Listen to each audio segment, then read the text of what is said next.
Bienvenidos a Caminos Cristianos.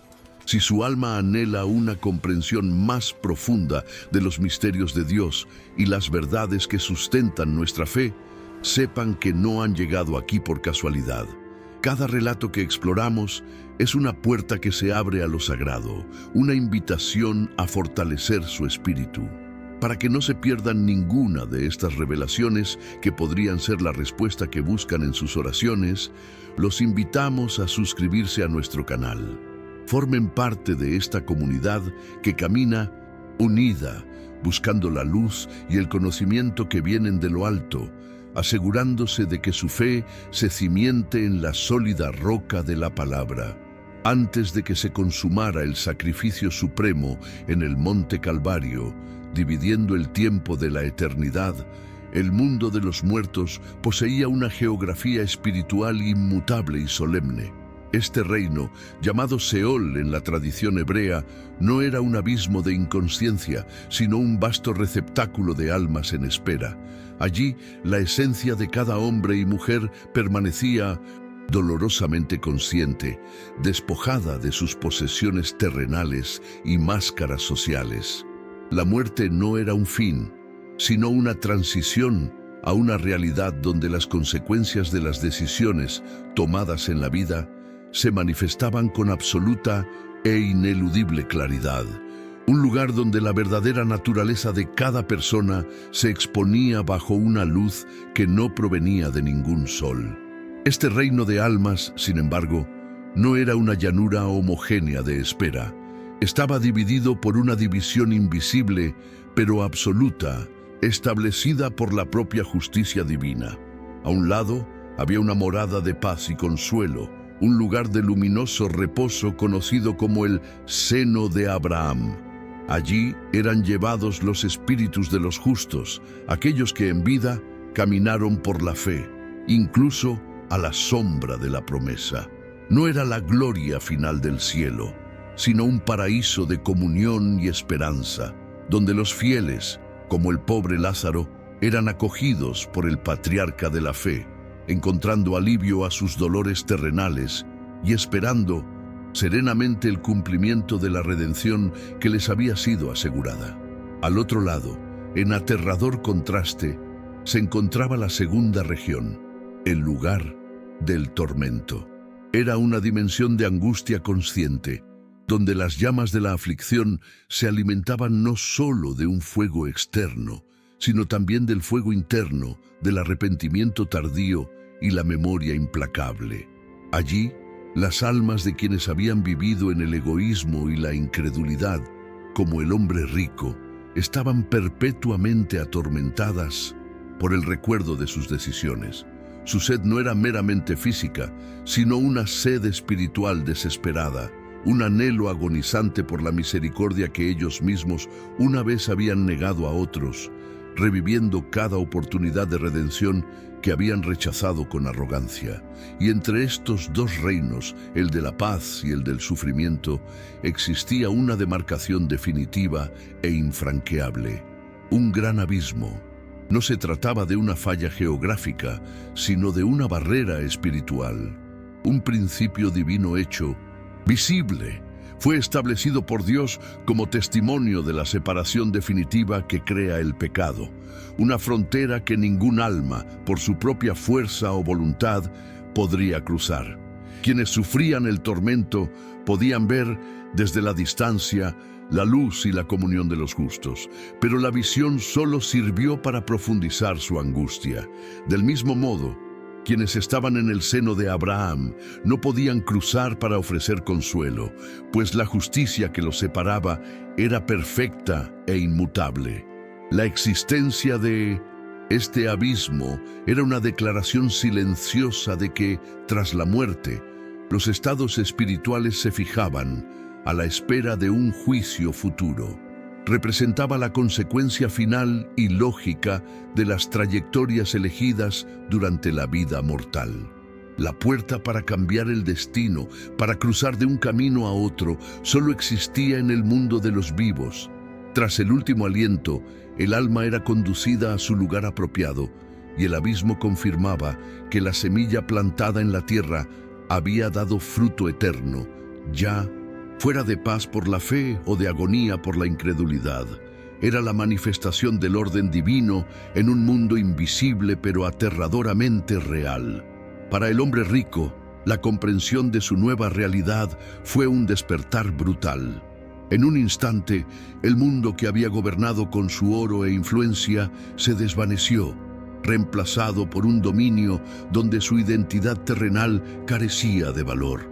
Él, que nunca había conocido la privación, ahora sentía una sed que trascendía lo físico, una sequedad en su alma que ninguna riqueza podía saciar. El fuego que lo rodeaba era real, pero la llama más intensa ardía en su interior. Era la llama de la retrospectiva, la repentina y aterradora comprensión de que había invertido toda su existencia en un reino que ahora se revelaba como polvo e ilusión. Sus pensamientos, antes ocupados con el lucro y el placer, se convirtieron en su principal atormentador. La memoria selectiva y engañosa en vida se convirtió en el Hades, en un espejo perfecto e implacable de la verdad. No solo vio sus actos de egoísmo, sintió el peso de cada uno. El rostro de Lázaro, antes una imagen periférica e insignificante a su puerta, ahora estaba en el centro de su mente. Y fue en este estado de agonía, atormentado por la imagen del mendigo, que levantó la vista y lo vio, ya no cubierto de heridas, sino en paz. Ver el consuelo de Lázaro fue lo que lo impulsó a clamar, no por misericordia, sino por servicio, revelando que incluso en el tormento, su orgulloso corazón aún se consideraba amo. El grito que emanaba del hombre rico, resonando a través del abismo, no era el de un corazón arrepentido, sino el de un noble caído que aún se aferraba a su antigua autoridad. «Padre Abraham», exclamó, invocando una ascendencia orgullosa, «ten piedad y envía a Lázaro». La naturaleza de su espíritu incorregible quedó sellada en esta frase. No suplicó perdón ni reconoció su debilidad moral. Intentó dar una orden. En su mente, Lázaro, incluso en el paraíso, seguía siendo un inferior, un sirviente al que se podía enviar para realizar una tarea. No buscaba la redención de su alma, sino solo un alivio momentáneo de su tormento físico. La respuesta de Abraham resonó con la serena gravedad de la justicia misma, desprovista de pasión o venganza. «Hijo», dijo, una expresión que era a la vez un reconocimiento de su linaje y un juicio sobre la tragedia de su condición. «Recuerda». Esta palabra era la clave. El patriarca lo obligó a reconsiderar la fuente de su sufrimiento, sus propias decisiones.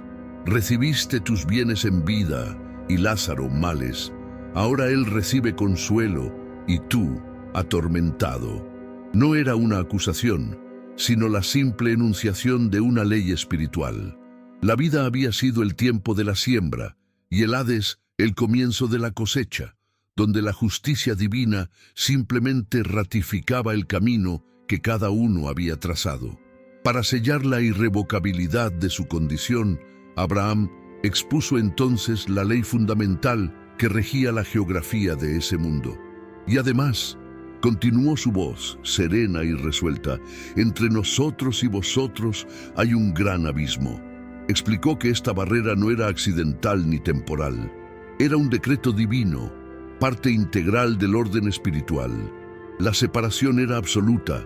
Nadie del lado del consuelo, aunque lo deseara, tenía la capacidad de cruzar al lado del tormento para ofrecer ayuda. Y, del mismo modo, ningún alma en agonía podía hacer el viaje inverso en busca de refugio. La sentencia no era solo su condición, sino la imposibilidad de cambiarla jamás. Al enterarse de la permanencia de su condición, el hombre rico pensó en el legado que había dejado en el mundo de los vivos. La constatación de que su causa estaba perdida lo llevó a una segunda súplica, una que parecía nacida de una preocupación altruista. «Te ruego, pues, Padre, que envíes a Lázaro a la casa de mi padre, pues tengo 5 hermanos, suplicó, para que les dé testimonio, para que no vengan también ellos a este lugar de tormento. A primera vista, parecía un destello de compasión. Sin embargo, en el fondo, la petición seguía teñida de orgullo. Buscaba proteger el honor de su familia y, en el fondo, revelaba su creencia de que los caminos de Dios eran insuficientes, que sus hermanos necesitaban una señal espectacular, un milagro para creer. La respuesta de Abraham a esta petición fue directa y contenía la clave de todo el sistema de comunicación de Dios con la humanidad. «Tienen a Moisés y a los profetas», afirmó el patriarca con una sencillez mordaz. «Escúchenlos». Con esta afirmación no se mostraba insensible, sino que defendía el honor y la suficiencia de la palabra de Dios. Afirmaba que el testimonio escrito, transmitido a lo largo de los siglos, era el medio de salvación divinamente establecido y perfectamente adecuado. Sugerir que era necesaria una señal mayor, como el regreso de los muertos, era, en efecto, menoscabar el poder de la revelación que Dios ya había provisto y atribuir la incredulidad a la falta de pruebas, no a la dureza del corazón humano. Pero el hombre rico, aún cegado por su perspectiva terrenal, insistió: «No, padre Abraham, pero si alguien de entre los muertos fuese a ellos, seguramente se arrepentirían». Estaba convencido de que la conmoción de un milagro podía impulsar la fe. Fue entonces cuando Abraham pronunció la verdad suprema, una ley espiritual tan inmutable como el abismo que los separaba. Si no escuchan a Moisés y a los profetas, tampoco se convencerán aunque alguien se levante de entre los muertos. Con eso, la conversación quedó sellada. Un corazón anclado en la incredulidad no se cura con más evidencia, ni siquiera la más espectacular. La raíz del rechazo a Dios no está en la mente, sino en la voluntad. Y así, el silencio cayó sobre el abismo, dejando que la lección resonara por la eternidad. Durante siglos, esta fue la ley inmutable del Seol, con su abismo fijo y sus destinos sellados, a la espera de un juicio final que parecía lejano. Pero entonces, una tarde en 1900, Jerusalén, en un momento que hizo que el tiempo mismo contuviera la respiración, el autor de la vida se entregó voluntariamente a la muerte. El grito de Jesús en la cruz no fue el lamento de una víctima, sino el grito de batalla de un conquistador. La oscuridad que cayó sobre la tierra y el temblor que rasgó el velo del templo fueron simplemente los reflejos físicos de un cataclismo en el mundo espiritual. La muerte, en su arrogancia, creyó haber vencido. Poco sabía que, al acoger a ese espíritu, puro e inmaculado en su dominio, acababa de sellar su propia condenación. El Espíritu de Cristo, ahora liberado de la vasija de barro, no flotó pasivamente hacia el destino común de las almas. Descendió. Cada paso de su viaje a través de las profundidades fue un acto deliberado de poder y soberanía. Su trayectoria no fue hacia el seno de Abraham, pues el tiempo de consolar a los justos aún no había llegado por completo. Tampoco fue a la región del tormento humano, pues su propósito no era observar la justicia, sino ejecutarla. Había una misión prioritaria, una confrontación estratégica que debía ocurrir primero. Atravesó las capas familiares del Hades, moviéndose con autoridad hacia una prisión más antigua y profunda, un lugar de confinamiento para una categoría diferente de rebeldes. Este lugar al que se dirigía el Espíritu de Cristo era una sección sellada del abismo, conocida por los antiguos como el Tártaro, una mazmorra de máxima seguridad en el reino espiritual. La oscuridad allí no era simplemente ausencia de luz, sino una sustancia pesada y opresiva, una manifestación de la ira de Dios contenida en reserva. Los grilletes de la oscuridad que aprisionaban a sus habitantes no eran de hierro, sino forjados por la propia palabra de juicio del Creador. restringían no solo sus movimientos, sino la esencia y el poder mismo de esos seres.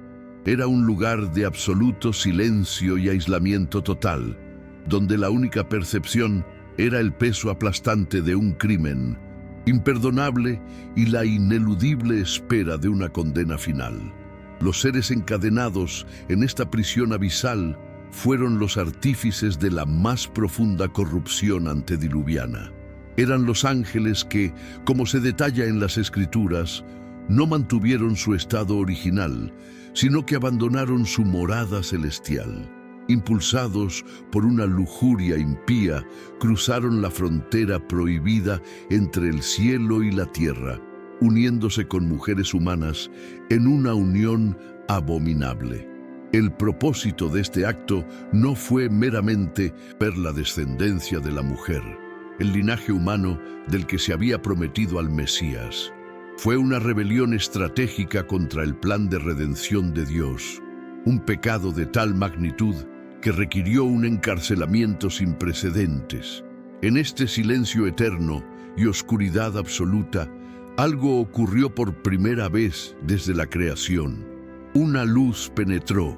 No era la luz filtrada del sol ni el suave resplandor de la luna, sino la gloria increada e intolerable de la santidad divina. El Espíritu de Cristo entró en el Tártaro y su mera presencia fue una fuerza invasora. La luz no ofreció consuelo, expuso, juzgó y atormentó la naturaleza oscura de aquellos seres encadenados. El silencio de siglos se rompió, no por un grito, sino por la llegada de aquel que es la palabra misma. Ante ellos, con poder incuestionable, se alzaba la encarnación del linaje que buscaban corromper, el heredero del reino que buscaban sabotear. Entonces predicó, pero esta no fue una predicación de arrepentimiento ni una oferta de salvación.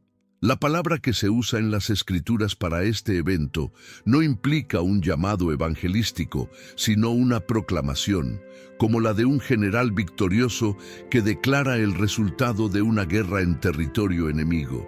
Jesús no descendió a esa prisión para darles una segunda oportunidad. Su destino ya estaba sellado. Vino a anunciar su victoria. Proclamó que el plan de redención que intentaron destruir de raíz se había consumado perfectamente en la cruz. Declaró que su poder había sido quebrantado, que la simiente de la mujer había aplastado la cabeza de la serpiente y que su sacrificio era definitivo y absoluto.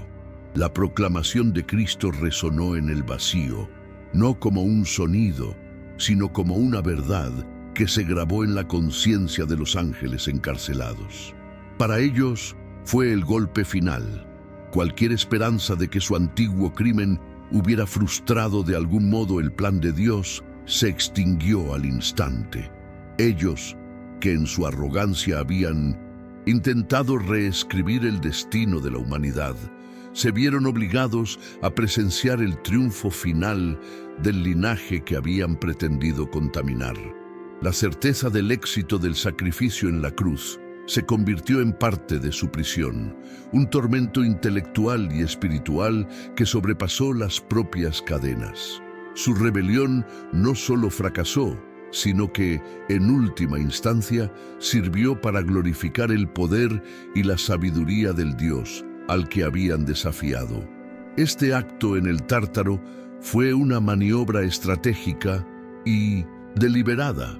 Al enfrentarse primero a los prisioneros más antiguos y de mayor rango de la rebelión espiritual, Jesús sentó un precedente.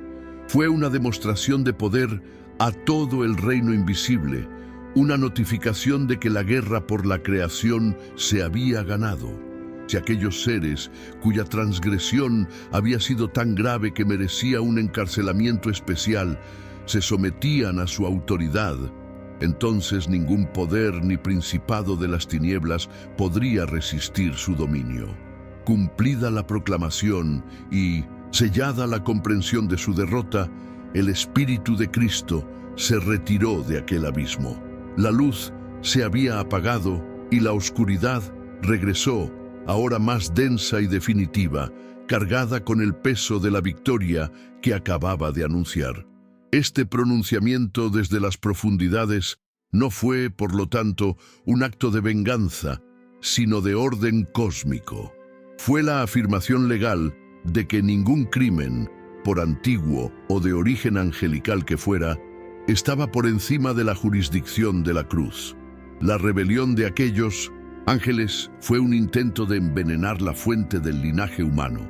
La proclamación de Cristo fue la declaración de que el antídoto, su propia sangre, no solo sanaba a la humanidad, sino que también juzgaba a los envenenadores.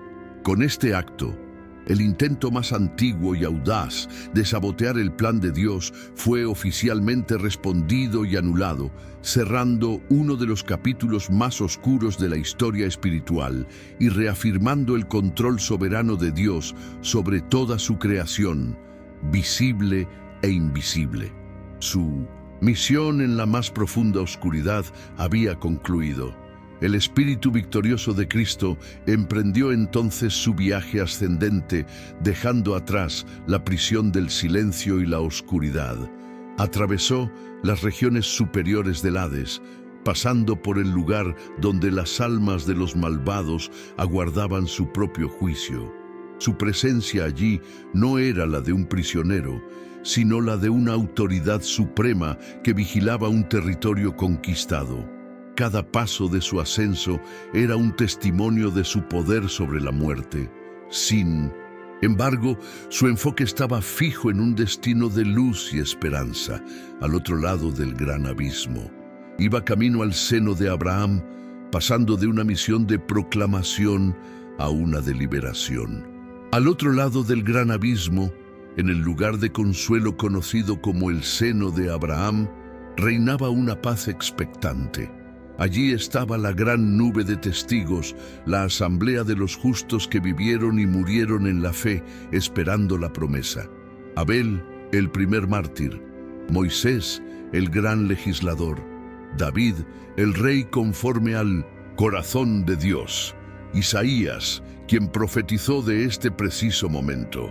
Todos ellos estaban allí, en un estado de honor y descanso, libres de las tribulaciones de la vida terrenal. Sin embargo, incluso en el paraíso, eran cautivos. Eran prisioneros de la esperanza, esperando al Mesías prometido, aquel que no solo los visitaría, sino que tendría la autoridad de abrir las puertas celestiales, un camino a la presencia del Padre que aún estaba cerrado a las almas humanas. Fue a esta congregación de santos a quien el Espíritu de Cristo se dirigió, cruzando la frontera infranqueable del abismo, no como un visitante, sino como el rey que vino a reclamar a su pueblo. Su llegada no fue una invasión de luz cegadora, sino el amanecer de un amanecer largamente esperado.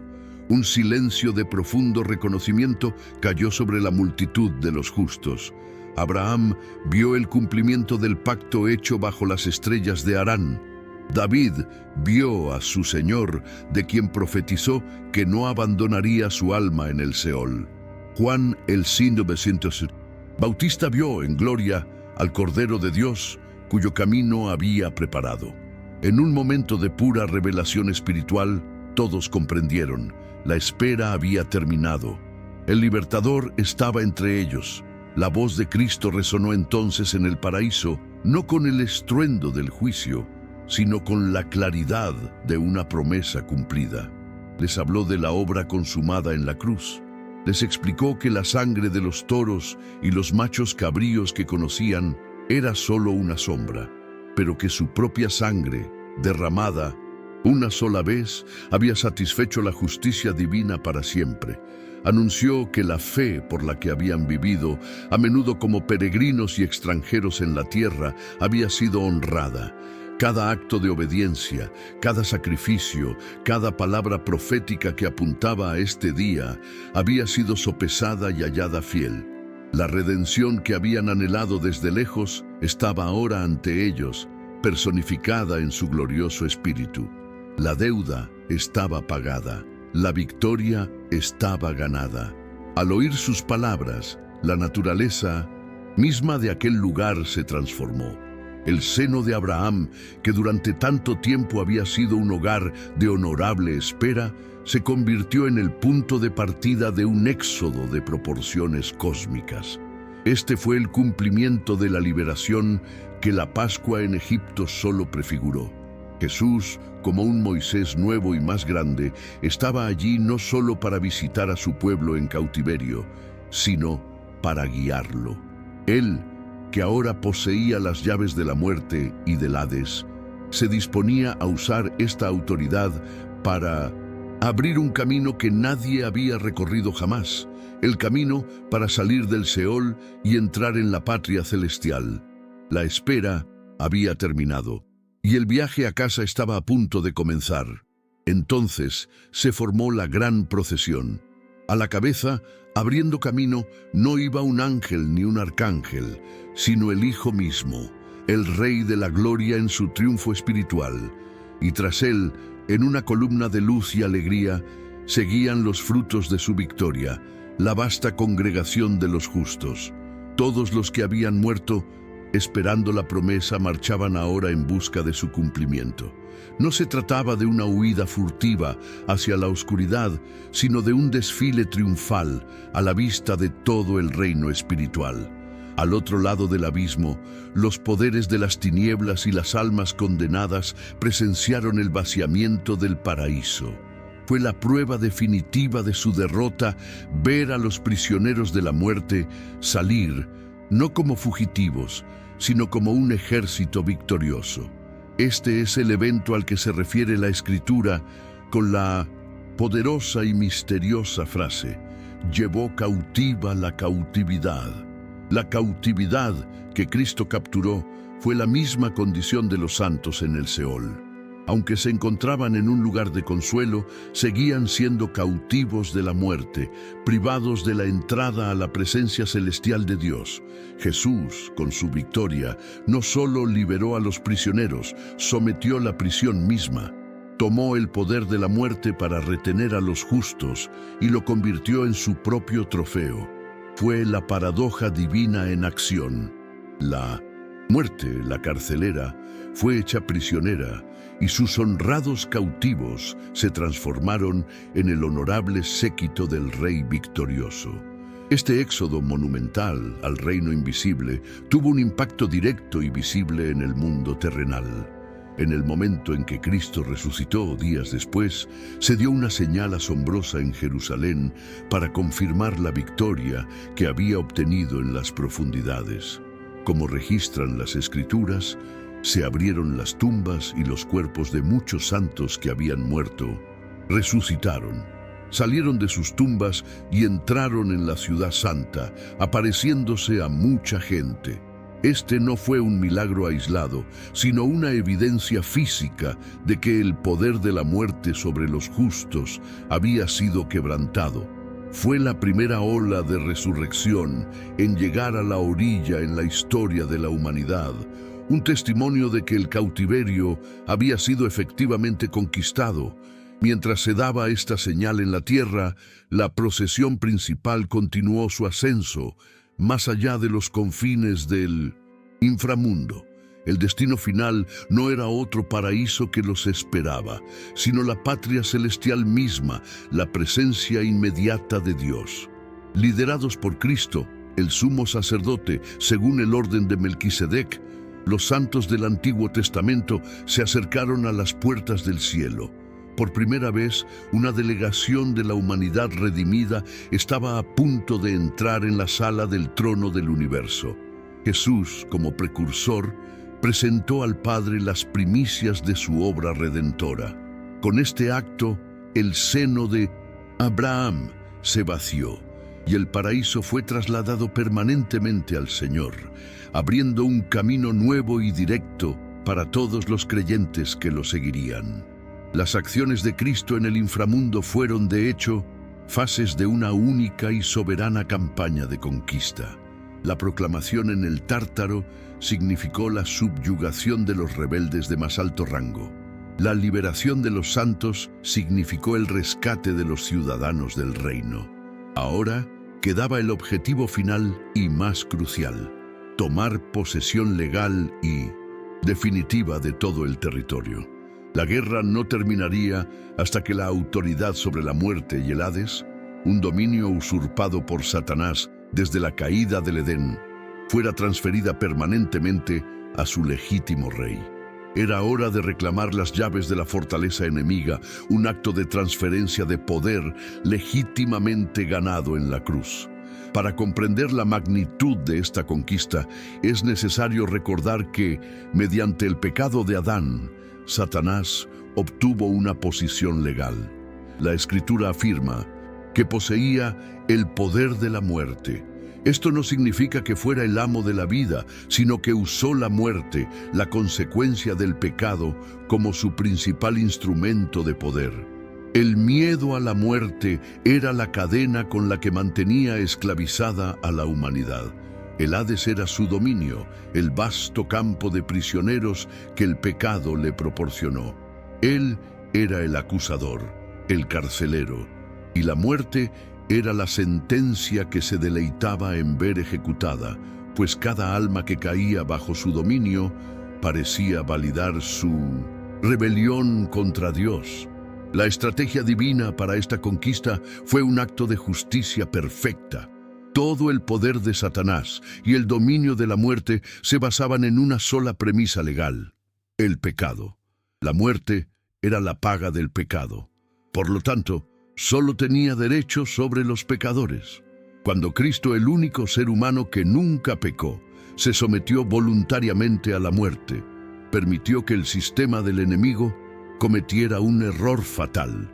La muerte intentó reclamar a alguien sobre quien no tenía ningún derecho. Al hacerlo, se extralimitó en su autoridad, y en este acto de injusticia, su poder legal fue quebrantado. Jesús no destruyó la muerte con fuerza bruta, sino con su justicia perfecta, satisfaciendo la ley y al mismo tiempo exponiendo la ilegalidad del tirano. Este acto de anulación legal es lo que las Escrituras describen como el momento en que Cristo despojó a los principados y potestades. En la cruz tomó el registro escrito de nuestra deuda, las acusaciones legales que el diablo usó para condenarnos, y lo clavó en el madero, cancelándolo para siempre. Lo que para el mundo parecía el colmo de la debilidad y la vergüenza, fue, en realidad, el escenario de la humillación pública de todo el reino de las tinieblas. Satanás y sus huestes fueron despojados de su arma principal, el derecho a acusar. Fueron exhibidos como generales derrotados, desarmados y avergonzados por el mismo instrumento que creían usar para su mayor victoria. Como consecuencia directa de este triunfo, se produjo la transferencia de autoridad. Este es el significado de la solemne declaración de Cristo resucitado a Juan en la isla de Patmos: tengo las llaves de la muerte y del Hades. Las llaves, en cualquier cultura, son el símbolo supremo de posesión, acceso y control. Antes de la cruz, Satanás las empuñaba como un carcelero. Tras la victoria de Cristo, le fueron arrebatadas. Este no fue un acto simbólico, sino una transacción de autoridad real en el universo. Desde ese momento, Jesús ostentó el poder soberano de abrir y cerrar las puertas del inframundo. Nadie entraba ni salía de ese reino sin su orden. El antiguo tirano fue depuesto.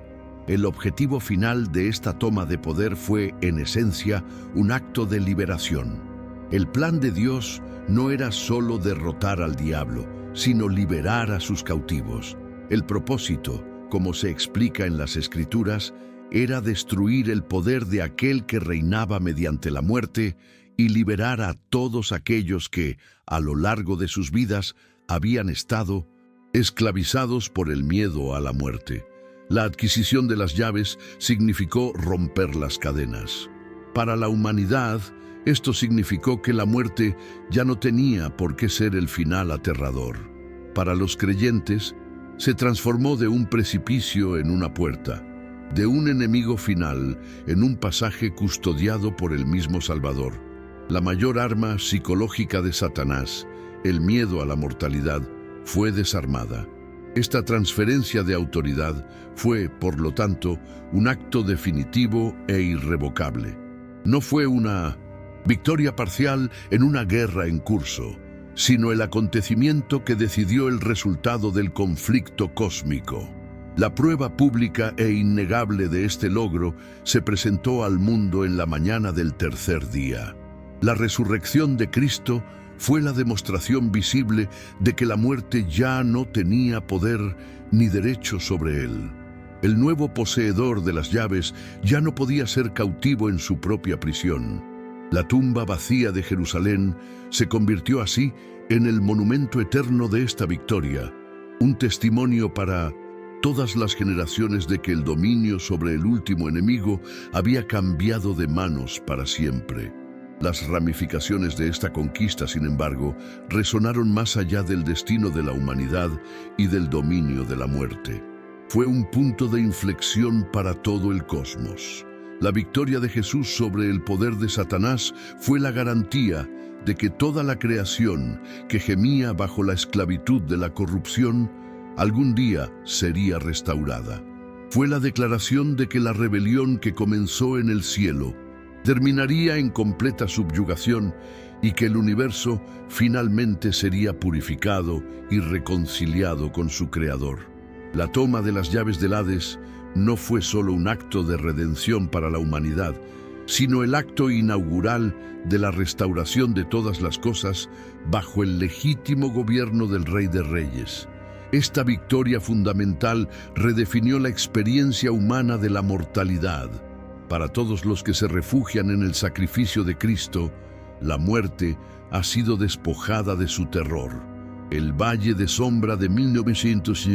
Muerte, antaño un dominio de miedo dominado por el enemigo, se ha convertido en un camino que el mismo buen pastor ha recorrido y ahora custodia. El aguijón de la muerte fue el pecado y la fuerza del pecado fue la ley. Cristo satisfizo ambos en la cruz, eliminando el veneno del aguijón. Así, el creyente ya no ve el fin de la vida como un salto en la oscuridad, sino como un paso seguro. La muerte se ha transformado de verdugo en sierva, obligada a guiar el alma de los justos directamente a la presencia de su Salvador. En consecuencia, el estatus del antiguo poseedor de las llaves ha sido degradado permanentemente. Satanás ha sido destronado de su posición como señor del imperio de la muerte. Aunque su maliciosa influencia aún se siente en el mundo, actúa como un tirano depuesto, un rey exiliado cuyo poder legal ha sido revocado. Puede rugir como un león, pero la cruz le ha quitado sus colmillos y garras cuando se trata del destino eterno de los creyentes. Su única estrategia restante es el engaño, intentar convencer a la humanidad de que la victoria de Cristo no fue completa o de que la libertad no está disponible. Opera con tiempo prestado, sabiendo que su juicio final quedó sellado en el momento en que le arrebataron las llaves del Hades. Por lo tanto, el período entre la muerte de Cristo el viernes y su resurrección el domingo no fue un interludio de inactividad, sino un período de intensa actividad soberana. Mientras su cuerpo descansaba en la tumba, su espíritu ejecutaba la campaña espiritual más compleja y victoriosa jamás librada. En una sola operación continua, juzgó la antigua rebelión, liberó a los justos cautivos, despojó a los poderes demoníacos de su autoridad y tomó el control del reino de la muerte. Cada paso era una pieza de un plan perfecto, concebido antes de la fundación del mundo, para redimir a la humanidad y restaurar el orden divino en el cosmos. Con estos actos, la obra de redención se completó en todas las dimensiones, visibles e invisibles. El sacrificio en la cruz fue el pago. El descenso y la conquista del Hades fue la ejecución de la escritura de posesión. El antiguo orden del Seol, con su división y larga espera, fue oficialmente desmantelado. se abrió el nuevo y vivo camino a la presencia de Dios. La muerte ya no era el punto final, el infierno ya no era el destino inevitable, y el diablo ya no era el carcelero con poder legal. La victoria fue absoluta, la conquista total, y la autoridad de Jesucristo como Señor sobre vivos y muertos quedó establecida por toda la eternidad. La geografía del mundo invisible, por lo tanto, ha sido alterada para siempre. La antigua estructura del Seol, con su paraíso de espera y su lugar de tormento separado por un abismo, ha sido suplantada por una nueva realidad. La obra de Cristo ha redibujado el mapa de la eternidad. Para quienes lo reciben, la muerte ya no es un descenso a un reino de sombras, sino una ascensión inmediata a la presencia del Padre. El paraíso ha sido trasladado. Para quienes lo rechazan, el lugar de tormento permanece, ahora con el peso adicional del conocimiento de que la redención no solo fue ofrecida, sino que se ganó triunfalmente, y aún así fue ignorada. El abismo ahora lo define la fe, o la falta de ella. En definitiva, todo este viaje épico a través de las profundidades se reduce a una verdad central: la cuestión de las llaves.